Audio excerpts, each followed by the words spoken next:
नमस्कार दोस्तों, स्वागत है आपका प्रिंसी क्लासेस चैनल पर। मैं हूं प्रिंसी और आज मैं लेकर आई हूं आपके लिए एक बेहद ख़ास कहानी। ये कहानी है मालगुडी शहर के एक युवक चंद्रन की। यह कहानी हमें कॉलेज की दुनिया, दोस्ती, प्यार, संघर्ष और जीवन के कई रंगों की झलक दिखाती है। तो आइए शुरू करते हैं आर के नारायण के मशहूर उपन्यास द बैचलर ऑफ आर्ट्स की कहानी। कॉलेज का डिबेट। अल्बर्ट कॉलेज के बड़े हॉल में शोरगुल था। छात्र इकट्ठा थे। आज कॉलेज में एक डिबेट होनी थी। विषय था historian should be slotted first, यानी इतिहासकारों को सबसे पहले मौत के घाट उतार देना चाहिए। मंच पर सेक्रेटरी नटेशन और कुछ छात्र बैठे हैं। नटेशन: चंद्रन, यह प्रस्ताव तुम्हें ही रखना होगा। चंद्रन घबराते हुए: नहीं नहीं, मैं इतिहास का स्टूडेंट हूँ, प्रोफेसर मुझे खा जाएंगे। नटेशन: डरो मत, तुम सबसे अच्छे वक्ता हो, करना ही होगा। आखिरकार चंद्रन स्टेज पर गया और अपनी हाजिर जवाबी से सबको प्रभावित कर दिया। प्रिंसिपल ब्राउन भी उसकी तारीफ किए बिना नहीं रह सके। कॉलेज का जीवन। अब चंद्रन का कॉलेज पूरे शबाब पर था। वह दोस्तों मोहन, रंगनाथ और नटेशन के साथ क्लास बंक करता, लाइब्रेरी में समय बिताता और क्रिकेट मैच खेलता। रंगनाथन: चंद्रन, पढ़ाई छोड़ो, चलो क्रिकेट खेलते हैं। चंद्रन हंसते हुए: अरे पढ़ाई तो चलती रहेगी, पहले ये मैच जीतना जरूरी है। कॉलेज की आज़ादी और दोस्ती ने चंद्रन को नई ऊर्जा दी, लेकिन असली कहानी अभी शुरू होने वाली थी। मालगुडी की नदी किनारे। एक दिन चंद्रन अपने दोस्तों के साथ नदी किनारे टहल रहा था। तभी उसकी नज़र पड़ी एक साधारण लड़की, सुंदर सी लड़की। लड़की अपने पिता के साथ आई थी। चंद्रन मन में, कौन है ये, कितनी सुंदर है। यह पहली नज़र का प्यार था। लड़की का नाम था मालती। चंद्रन का प्यार। अब चंद्रन हर दिन नदी किनारे जाता, इस उम्मीद में कि मालती फिर दिखे। धीरे धीरे उसका मन पढ़ाई से ज़्यादा उसी के ख्यालों में खोने लगा। मोहन मजाक उड़ाते हुए: चंद्रन, तू कॉलेज पढ़ने आता है या नदी किनारे सपने देखने? चंद्रन लजाते हुए: तुम नहीं समझोगे। युवा दिल में प्यार का अंकुर फूट चुका था। रिश्ते की बात। कुछ दिनों बाद चंद्रन ने तय किया कि वह मालती से शादी करना चाहता है। उसने अपने माता पिता से बात की। चंद्रन: अम्मा, मुझे एक लड़की पसंद है, उसका नाम है मालती। माँ: अरे इतनी जल्दी, पहले तुम्हारी पढ़ाई तो पूरी होने दो। पिता सोचते हुए: ठीक है, हमें उसके परिवार से बात करके जानकारी लेनी होगी। शुरुआत में माता पिता मान गए, लेकिन जब ज्योतिष ने कुंडली मिलाई तो पता चला कि दोनों की जन्म कुंडली आपस में नहीं मिलती। ज्योतिष: यह विवाह शुभ नहीं है। लड़के की कुंडली और लड़की की कुंडली में भारी दोष है। बस यही था। परिवार ने तुरंत इस रिश्ते से इनकार कर दिया। चंद्रन बेचारा, इतनी मेहनत करने के बावजूद आखिर उसके परिवार ने रिश्ता करने से ही इनकार कर दिया।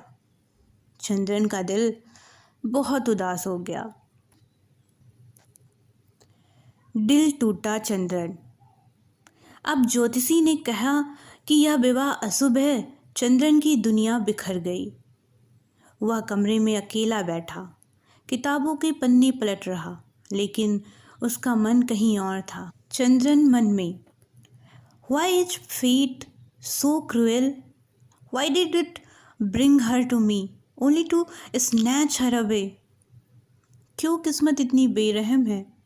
मुझे उससे क्यों मिलवाया जब छीन लेना था। चंद्रन बहुत उदास रहने लगा था। ना दोस्तों से बातें करता, ना उसका पढ़ाई में मन लगता। उसका मन धीरे धीरे वैराग्य की तरफ हो चला था। हर चीज़ से उसका इंटरेस्ट खत्म होने लगा था। उसे अब दुनिया फीकी सी लगने लगी थी।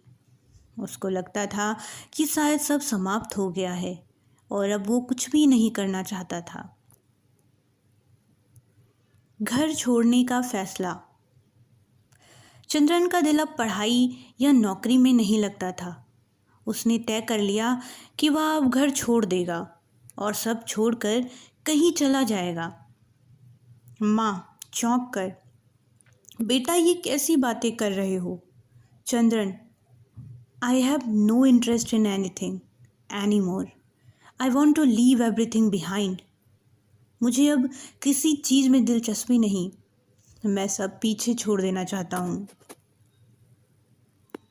एक सुबह वह चुपचाप घर से निकल गया और चल पड़ा अज्ञात रास्तों पर। ना कोई खबर, ना कोई पता। चंद्रन पूरी तरीके से अपने आप को भुला देना चाहता था और उस सुंदर से चेहरे को भी। सन्यासी चंद्रन। अब चंद्रन साधु सा दिखने लगा था। सिर पर बाल बड़े हुए, कपड़े साधारण, हाथ में लाठी। वह गांव-गांव घूमता, मंदिरों में रहता और लोगों से भोजन मांगकर जीवन बिताता। गांव वाले, स्वामी जी आप कहाँ से आए हैं? चंद्रन मुस्कुराते हुए, from nowhere and going nowhere. कहीं से नहीं आया और कहीं नहीं जा रहा। धीरे धीरे लोग उसे सच्चा सन्यासी मानने लगे। कोई फल देता तो कोई कपड़े देता और कोई सम्मान देता। चंद्रन पूरी तरीके से वैराग्य जीवन व्यतीत करने लगा था और खुद को एक सन्यासी की तरह समझने लगा था। नदी किनारे साधु का जीवन। नदी किनारे बैठा चंद्रन ध्यान लगाता, लेकिन उसके भीतर का तूफान शांत नहीं हुआ था। प्यार, परिवार, सपनों की याद उसे लगातार सताती थी। चंद्रन मन में, I left everything but why does her face never leave me. मैंने सब कुछ छोड़ दिया लेकिन उसका चेहरा क्यों नहीं छोड़ता मुझे। वह समझ गया कि भागने से जीवन की समस्या हल नहीं होती।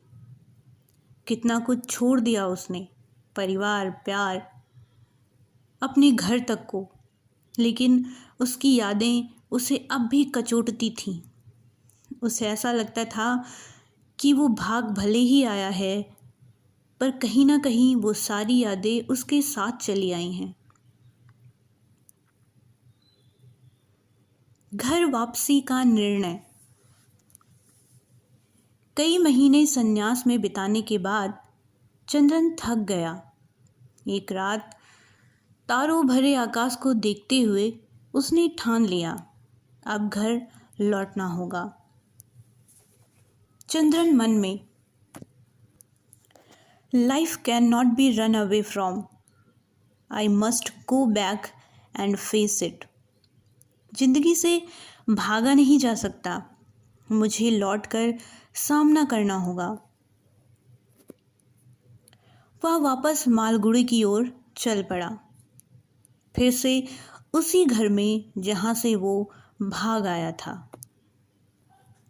कई महीनों बाद चंद्रन अपने घर लौटा। दरवाजे पर खड़ा हुआ तो माँ की आंखें भर आई। माँ, बेटा कहाँ चले गए थे? हम तो सोचने लगे थे कि तुम कभी वापस नहीं आओगे। चंद्रन धीरे से, फॉरगिव मी अम्मा, I lost my way but I am back now. मुझे माफ़ कर दो अम्मा, मैं रास्ता भटक गया था, लेकिन अब मैं लौट आया हूँ। पिता ने गंभीर होकर बोला, now that you are back you must think about your future. और अब जब तुम लौट आए हो तो तुम्हें अपने भविष्य के बारे में सोचना होगा। नौकरी की तलाश। घर लौटने के बाद चंद्रन ने कॉलेज की पढ़ाई पूरी की और अब नौकरी की तलाश में पूरे जी जान से लग गया। काफ़ी कोशिश के बाद उसे एक समाचार पत्र में पत्रकार की नौकरी मिली। Journalist. Editor. We need young man like you Chandran, can you join from tomorrow. हमें तुम्हारे जैसे युवा की ज़रूरत है चंद्रन, क्या तुम कल से काम शुरू कर सकते हो। Chandran. Yes sir, I will do my best. जी सर, मैं पूरी कोशिश करूँगा। पत्रकार की नौकरी ने उसके जीवन को नई दिशा दी। एक नया मार्ग, एक नई उमंग और एक नया जोश सा आ गया। फिर से सामान्य जीवन। अब चंद्रन का जीवन धीरे धीरे सामान्य होने लगा। वह सुबह काम पर जाता, शाम को दोस्तों से मिलता और रात को पढ़ाई लिखाई के समय बिताता। मोहन हंसते हुए। देखा साधु महाराज, फिर से आम इंसान बन गए। चंद्रन मुस्कुराकर। Yes Mohan, I realise life is better when you live it, not when you run from it. हाँ मोहन, मैंने समझ लिया, जिंदगी जीने के लिए है, भागने के लिए नहीं। नया रिश्ता। घर वाले अब चंद्रन की शादी की बात करने लगे। सब चाहते थे कि चंद्रन अपना गृहस्थ जीवन भी संभाल ले। कई सारे रिश्ते देखे गए और एक रिश्ता पसंद भी आ गया। इस बार कोई अड़चन नहीं आई। एक साधारण समझदार लड़की से चंद्रन का रिश्ता तय हुआ। माँ। बेटा, इस बार सब ठीक है। ज्योतिष ने कहा है कि कुंडली पूरी तरह से मेल खाती है। चंद्रन मुस्कुराकर। If you are happy amma, then I am happy too. अगर आप खुश हैं अम्मा तो मैं भी खुश हूँ। नई शुरुआत। कुछ समय बाद चंद्रन की शादी हो गई। अब उसके पास नौकरी थी, परिवार था और जीवन की नई दिशा थी। चंद्रन मन में। Life has strange ways, it takes away something but give something else in return. जिंदगी के रास्ते अजीब होते हैं, कुछ छीन लेती है लेकिन बदले में कुछ और दे भी देती है। इस समझ के साथ चंद्रन ने अपनी नई जिंदगी की शुरुआत की।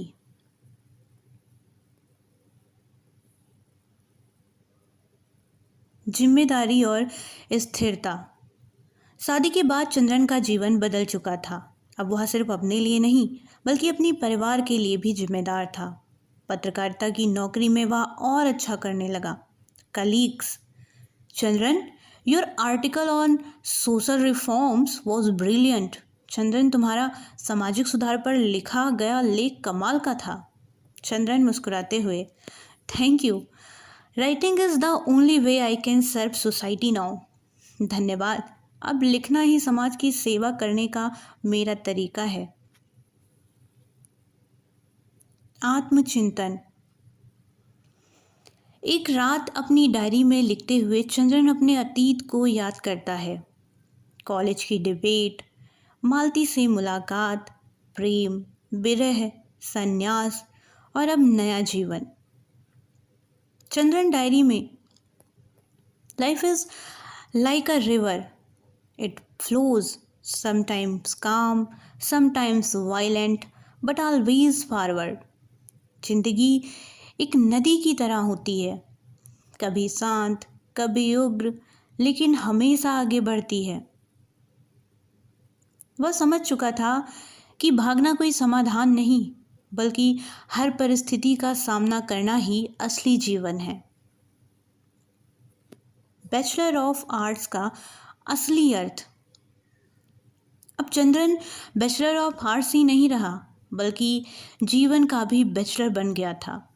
यानी अब वह केवल डिग्रीधारी नहीं बल्कि अनुभवों से परिपक्व इंसान था।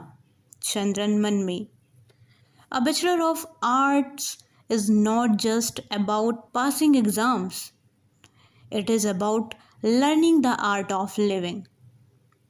बैचलर ऑफ आर्ट्स सिर्फ परीक्षा पास करना नहीं है बल्कि जीने की कला सीखना है।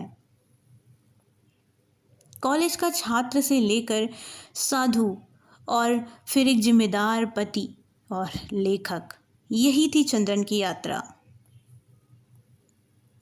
तो दोस्तों, ये थी आर के नारायण की उपन्यास द बैचलर ऑफ आर्ट्स की पूरी कहानी। एक ऐसे युवक की जो जीवन के हर मोड़ से गुजरकर समझ पाता है कि असली शिक्षा किताबों से नहीं बल्कि अनुभवों से मिलती है। अगर आपको ये कहानी पसंद आई हो तो प्रिंसी क्लासेस को ज़रूर सब्सक्राइब करें, वीडियो को लाइक करें और शेयर करना मत भूलिएगा। मैं हूँ प्रिंसी और मिलूँगी आपको अगले कहानी के साथ। आशा है कि आपने इस कहानी से ज़रूर कुछ ना कुछ सीखा होगा और अपनी ज़िंदगी में उसे उतारने की और समझने की ज़रूर कोशिश करेंगे। धन्यवाद।